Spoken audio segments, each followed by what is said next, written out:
Hello bros and welcome to SMX Zero Bro Fight Production. The next part of Sakura Night 2. I need to really get a borderline for my self cam, so I can actually know how big it should be. I'll probably do that after I'm done recording for today. Alright, let's return. So Felicia holding something that looked like, what was those called? I know in Swedish they're called semla, but I don't know what's called in English. I never actually seen any of them in English.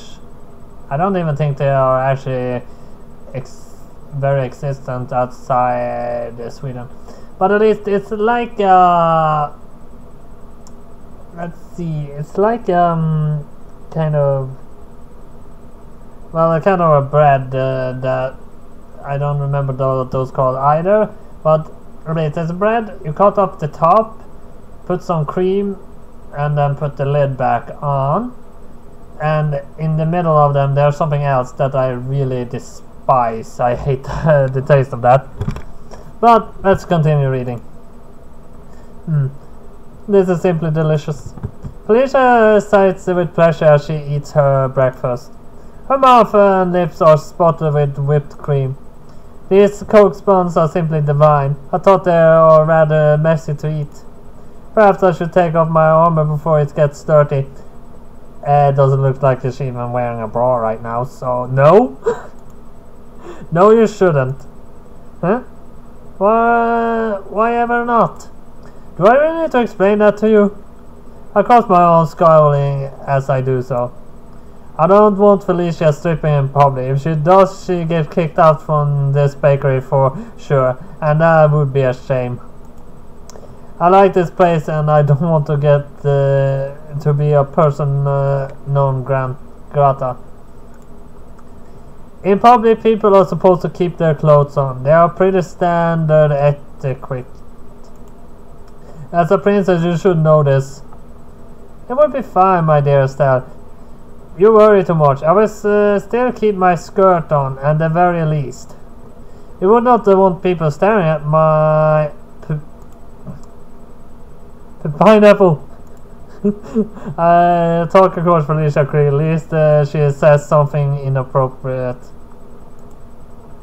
All women and families frequent this bakery. I don't want Felicia scaring them off or making them cry. Actually, I think girl should be able to take off their top just as guys do, because I don't see that as inappropriate, but that's me, and I can, and saying that as a guy doesn't really justify, but seriously, I don't see it as something that I should think is off limits, not just because I want to stare at girls' breasts. I mean, if I want to do that, I could probably just get our girlfriend for that. But, I mean, I think there should be similarities for men and women. So, women should be able to go without a shirt too, just for equality. Oh, I already read that. Pineapple. Felicia looks at me bemused. I wasn't aware I kept a pineapple beneath my sweat. That sounds like it would be painful. Yeah, that would be painful. So, sorry, I panicked. I just said the first P word that came into my head. Oh, is that some sort of game? Are we playing word association? What other words begin with P? Pastry? Panties? Pain? There's something very disturbing about the bright, happy smile on Felicia's face when she says that. Oh God. So much for being a princess. Hey, that's another word that starts with P. Why pain? Oh, silly Estelle. I didn't mean pain in the physical organic sense. I was referring to the bread. Ah, you mean like pain chocolate? Oh, I have no idea. Okay, let's try to read that word. Chocolates. Chocolates. Yeah, something like that. Yes, indeed. Felicia giggles. I'm not exactly sure if I buy this. But I guess paying chocolate latte is a little less worrisome than pain. At least this little word game seems to have taken Felicia's mind off their immoral intentions. Crisis averted. For a few seconds there, I was terrified she was going to remove her armor. Felicia says there's no harm in removing one's clothes around prying eyes. She says she's so beautiful the general population would consider gazing upon her visage as some sort of reward. Yeah. Have I mentioned that in addition to being an heir, Felicia's kind of arrogant? She really is a catch. Actually, I think elves in general are comfortable with their sexuality and so on. I wouldn't be. I mean, they can keep a skirt on to cover the under parts because those are mostly in sexual use. That they can cover, but the rest should be free to show, really. I mentioned there should be a British kind of arrogant. She really is a catch. She's a lot of fun to be with, though. Despite herself, she is reliable, earnest, and she is a very good friend. She was the first person I met on my journey, and she's been a steadfast ally ever since. Well, we met Tort first, but she kind of robbed us. Sometimes weird behavior embarrasses me. But maybe it's to be expected. She's a princess, an elven princess at that, and she doesn't know a lot about human culture. She still has twigged that it's not socially acceptable to take off her clothes in the middle of a busy street, but at least she's learning.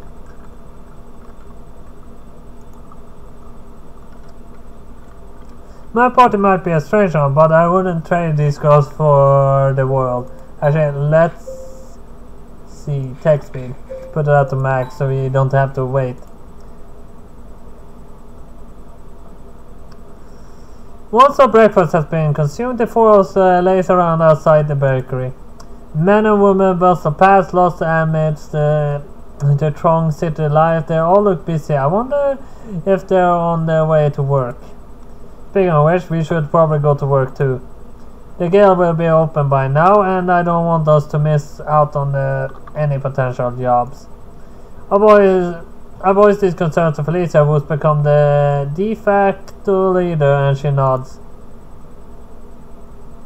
You're right, of course, my dear Estelle. We should head to the Adventures Guild in due course.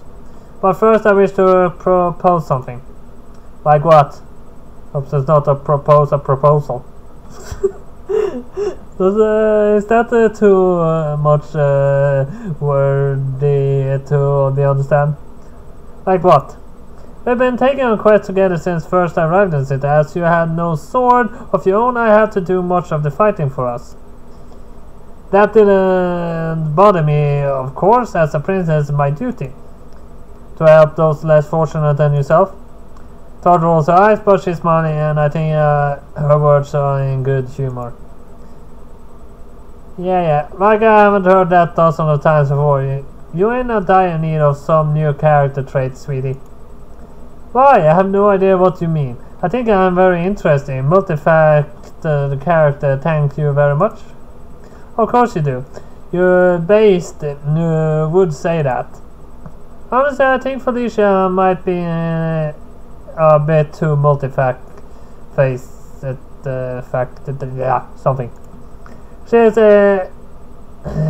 an exceptionist, an airhead, but she's surprisingly good with a sword and absolutely loves to listen to her self-talk. What sort of character is Felicia anyway? I can't get a clear read on her. Maybe she's just weird. Let's settle on that. In any event, now your mother's sword has been retrieved, Estelle, you should be able to fight your own battles. You no longer need to be protected. You no longer need me to protect you. Of course, I would like to aid you wherever possible, but I don't want to smother you either. If I'm I am too overprotective, your own abilities will never get a chance to develop. That's why I think I should sit out of today's adventure. I don't want to hamper your development further.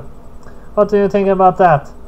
Well, if I'm being perfectly honest, I'm a little scared. I guess I've grown used to being with you. I trust you and I know I'll be safe where we're together. I appreciate your company a lot, Felicia. But I think you're right. I have been relying on you too much. If I'm ever going to be a knight like my mother, I need to learn to stand on my own 2 feet. I take up my sword and I will slay every single enemy that stands before me. I can do it even without your help. I'm going to do my best. Nicely spoken. I know you can do it, Estelle. I have faith in you. You might be unskilled, but you make up for that with your determination. I shall cheer you on from a distance.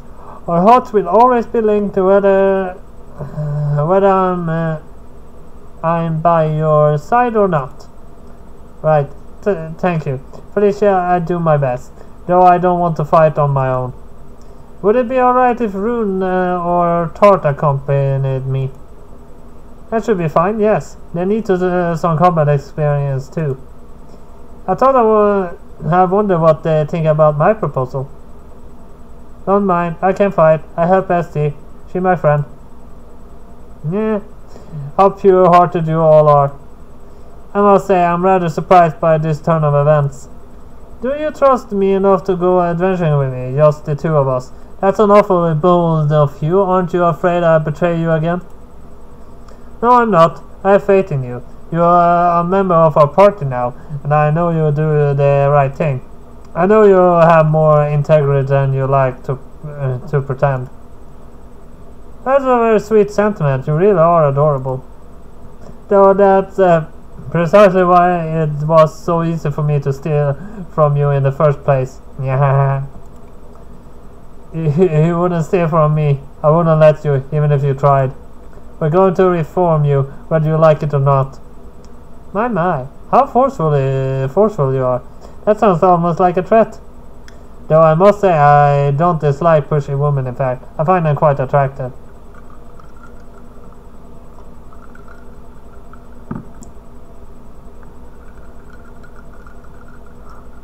I have ice cubes in my glass, so I got an ice cube in my mouth. So I have to put it back in the glass. Todd licks her lower lip with her tongue. My face burns in response. Todd might be a member of our team now, but I'm still not entirely sure how I feel about her. I do trust her, but the flirtatious nature is hard for me to deal with. Even if I was in a party, I would not trust anyone. I never trust anyone too much. I mean, I'm always cautious, no matter what.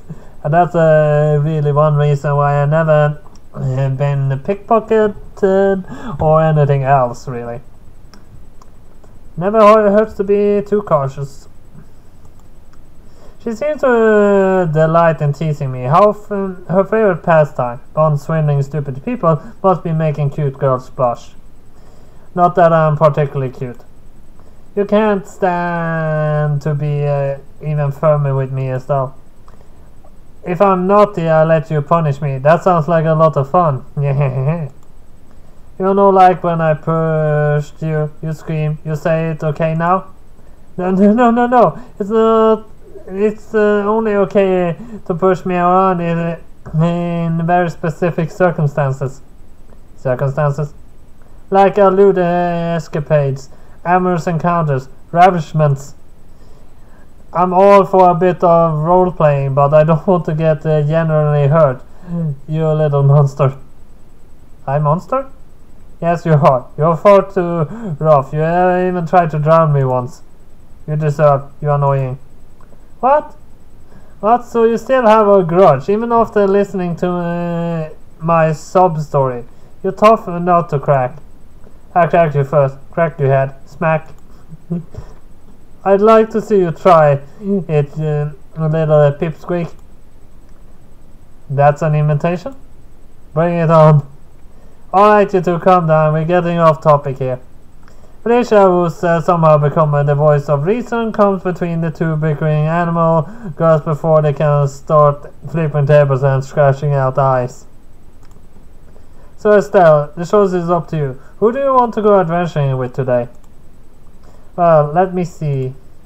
It would be nice if I could go adventuring with Tart and Rune, but I don't know how possible that is. We're all at the same side now, but acting like sworn enemies. I have to pick one or the other. But which do I trust the most?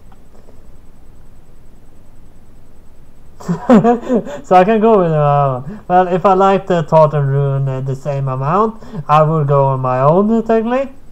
But I don't trust Tart to cover my back. I do trust Rune to cover my back.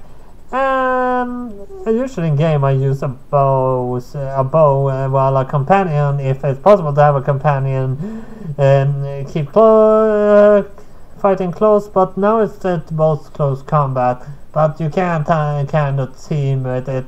And technically, if she was a real wolf girl, she's pretty strong. But I think she's a real wolf girl, so she should be strong. So go on a quest with Rune. After some deliberation, it is decided to embark upon today's quest with Rune. Alex asked us to slay a few monsters lurking in the forest, and quick to comply, Rune and I venture forth into the woods ready to fight. We find the monsters soon enough and then engage them in combat. The monsters aren't very strong, but the fight is tiring. I'm still not used to wielding a sword. Its weight is rather cumbersome. I might have needed do during my childhood years, but not even this constant exercise is enough to prep my body for the hardship of battle. Fortunately, I'm able to keep everything under control. I slayed several of the monsters myself, and those I missed, Rune is quick to dispatch. I'm very but happy. Fighting alongside somebody else made me determined to prove myself, and I like to think I succeeded. I didn't even drop my sword during today's bout. For butterfingers like myself, that's quite an accomplishment. The monsters defeat the Rune and I trace our footsteps. If we keep up a good pace, we should be able to return to Grimoire before the evening falls. That was the idea, at least. Until it starts to rain. And that's the third picture.